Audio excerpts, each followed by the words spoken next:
estuve viendo uno de estos stand-up que yo suelo ver con mucho interés. El stand-up me parece una expresión que ha sido prácticamente heroica bajo la pandemia y que es uno de los grandes reductos del teatro. El teatro, y lo digo porque yo me he dedicado pues muchos años al teatro, el teatro fue aplastado por la pandemia en su sentido convencional, de que convoca escenógrafos, iluminadores, pues muchísima gente, músicos, actores, etcétera, etcétera, etcétera. En ese sentido fue aplastado por la pandemia. No tuvo cómo defenderse. Pero hay formas de la expresión teatral que fueron saliendo a flote y que incluso, yo diría, se fortalecieron durante la pandemia. Una de ellas es el llamado stand-up comedy, que es algo en realidad muy complejo, que mucha gente lo ve como simplemente un señor chistoso. Naturalmente no es un señor chistoso. Es un equipo que compromete efectivamente iluminación, que compromete un trabajo de guionización severo, que implica un estilo de expresión, un manejo del timing extraordinario, una gran sensibilidad respecto al manejo del público, un cierto pensamiento político y una gran capacidad actoral, entre otras cosas. Yo respeto muchísimo el trabajo de la gente que hace stand-up comedy. Me parece gente privilegiada, me parece gente excepcional y en algunos casos me parece gente realmente genial, admirable.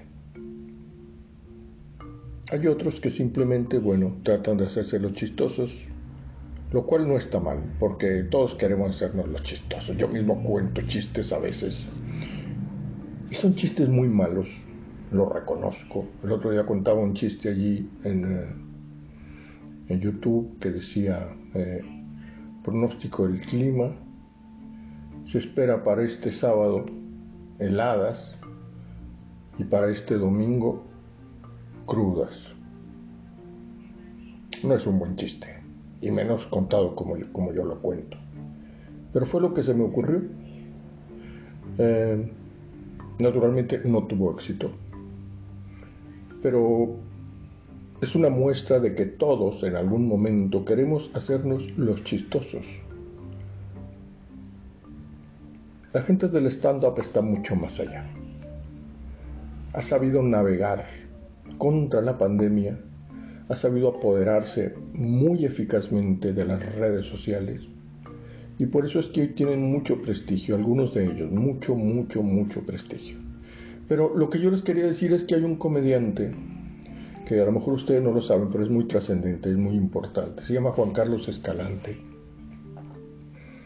y es una de las piezas fundamentales del stand-up comedy en México, aunque no es famoso. Lo que se dice famoso no lo es, pero es muy bueno y muy respetado entre la gente de ese ámbito.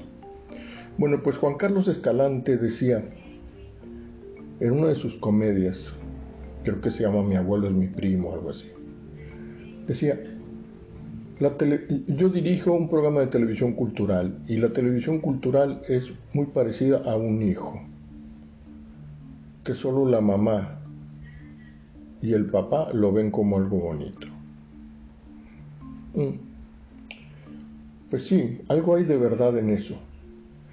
Y el hecho es que efectivamente yo he hecho durante mucho tiempo televisión cultural y sé que la televisión cultural es muy intrascendente, muy escasamente visitada, y no hablo solamente de Monterrey o de México, es en general. O sea, lo mismo le pasa a la televisión cultural en Holanda, en Inglaterra, en Francia, en Alemania, en Estados Unidos. Como que nadie ha tenido hasta hoy la capacidad de inventarse una televisión cultural verdaderamente atractiva, divertida. Y entonces se ha quedado un poco en una parodia de sí misma, repitiendo los mismos moldes largamente. Y ahora mismo la televisión cultural está como un poco aislada de la gran fuerza del streaming. Esto es, del gran flujo de las redes sociales. Y eso pasa incluso, aunque no es tele, bueno, pasa incluso con la radio cultural. Y a mí mismo me ocurre. Entonces hoy de alguna manera quisiera hacer algo distinto, y es acercarme a las historias que están en las redes sociales y que son importantes y valiosas. Recuperarlas un poco, asomarnos a ese mundo. No creo que esto se llegue a convertir en una costumbre, pero sí quiero hoy pues hacer un breve asomo a esas grandes historias culturales que están en las redes sociales y que no dejan de ser valiosas, muy valiosas. Quiero compartirles una que encontré al azar y que se trata de una historia muy conmovedora, muy bien hecha. Es trazada por la realidad, no está escrita, sino que es de las historias que la realidad traza por sí misma. Es un reportaje de 6 minutos acerca de un hombre al que llaman el John Lennon del túnel, un hombre que por la tragedia, empujado por la tragedia, se puso a imitar a John Lennon en un túnel, o sea, en un túnel del metro, un espacio, la escalera del metro. Y bueno, él hacía eso y allí en el subterráneo tocando, pues se hizo de cierta fama hasta que algo movilizó esa historia de una manera inesperada.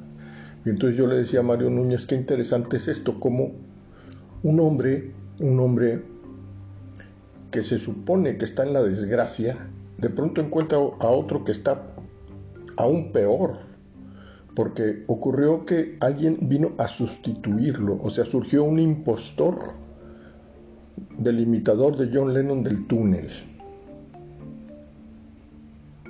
Y esto tiene también su fondo moral. O sea, cuando tú crees que estás en la desgracia, prepárate porque siempre hay alguien que está más allá. Siempre hay, si tú te consideras pobre, jodido, aplastado, derribado, pues prepárate porque alguien hay que está peor que tú y que quisiera tener tu lugar. Ese lugar jodido que tú tienes, alguien quiere tenerlo. Ya la pobreza es infinita, como la riqueza puede ser infinita. Alguien es más rico que el más rico, pero alguien es más pobre que el más pobre.